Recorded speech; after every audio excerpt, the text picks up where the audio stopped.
Antsoavo, manao antsoavo any foko 20 ny tenako manerana ny Madagasikara. Manao antsoavo ny province enina manerana ny nosy. Manao antsoavo ny gasy rehetra na eto an-toerana na ny ampitan-dranomasina. Manao antsoavo amin'ny ty raharaha pirenena izay hanavotantsika ny Madagasikara izao.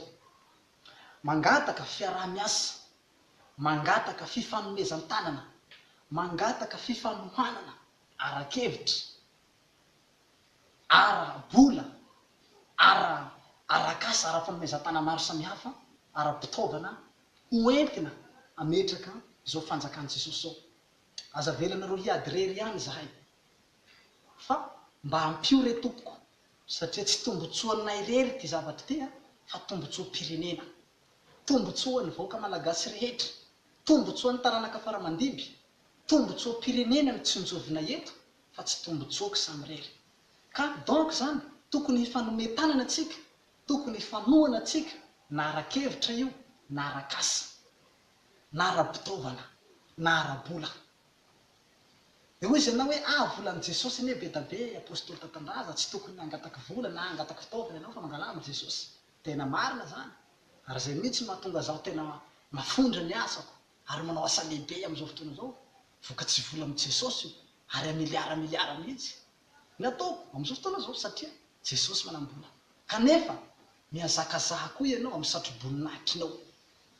Ny ahy anefa ngeza be fa ny anao koa mba ahizakoa ny satroboninahitrinao amin'ny fandraisanao anjara mba ahazahoanao satroboninahitra lehibe any an-danitra any. Zay mahatonga zaho manentana mba tsy ho ahy rery ihany ny satroboninahitra fa ho antsika jiaby andao tsika hanohana ny asan'Andriamanitra. Tsy hoe tsy manam-bola Jesosy mahatonga tsika manao rakitra agnatin'ny fiangonanao. Ino moa mbola ilain'ny Jesosy vola raha ohatra ka Jesosy manam-bola mbola nahatonga tsika manao rakitra? Tsy tokony hanao rakitra intsony anie tsika, tsy tokony hanao ampahafolo-karena tsika. Raha ohatra ka afa manam-bola Jesosy dia tsy mila vola intsony, tsy mila fanohanana intsony. Fa mataontsika manao rakitra ao anatin'ny fiangonana, mataontsika manao ampahafolo-karena, manohana ny asan'Andriamanitra mba te-hanana antsika satroboninahitra any an-danitra any, mba hanana antsika tsano any an-danitra. Ka izay mahatonga zaho manentana anareo eto zany antsoavo na ny gasy eto an-toerana na ny ivelany. Andao ifampitatana, andao ifanometanana amin'ity fametsahana ny fandrakan'Andriamanitra eto Madagasikara ity. Tohano zao asa zao, tohano na amin'ny hevitra na amin'ny vavaka na amin'ny ara-pitaovana na amin'ny ara-bola. Tohano mba hanananao satroboninahitra lehibe.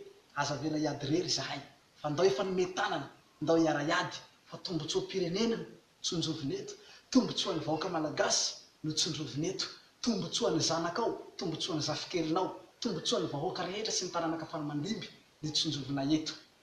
Ka izay indrindra mahatonga zaho manentana antsika zany mba handray anjara amin'ny fanohanana na vavaka aza na asa amin'izao fametrahana ty fanjakan'Andriamanitra ity, mba hanananao satroboninahitra lehibe any an-danitra.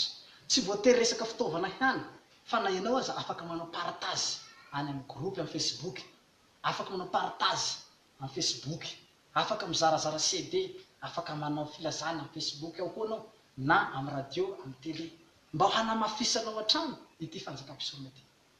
Manentana anareo fianakaviana rehetra, raha nasiana bava na reo kristiana namana, kristianina, mpiara-mivavaka, andao tsika ifanometanana, andao tsika ifanohana.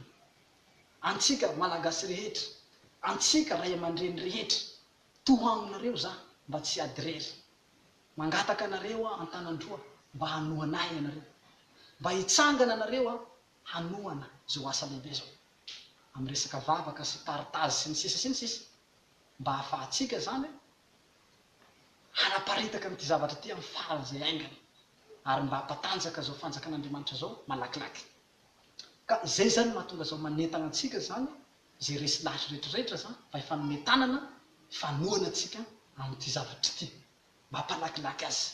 Ary tsika koa zany tsy tokony naman'ireo magnaratsy ireo fa tokony hifanampy anaty Facebook ao tsika. Anareo resy lahatra zany tokony hanao j'aime, tokony hanao commentaire ao anatin'ny Facebook, tokony hanao partage amin'ny Facebook koa zany zay fa resy lahatra. Fa tsy miandry hoe zahay fa resy lahatra dia miandry fifidianana. Antsika zany tsy tokony hiandry fotoana fifidianana zany. Fa dieny izao tsika dia efa manao fifidianana anatin'ny Facebook.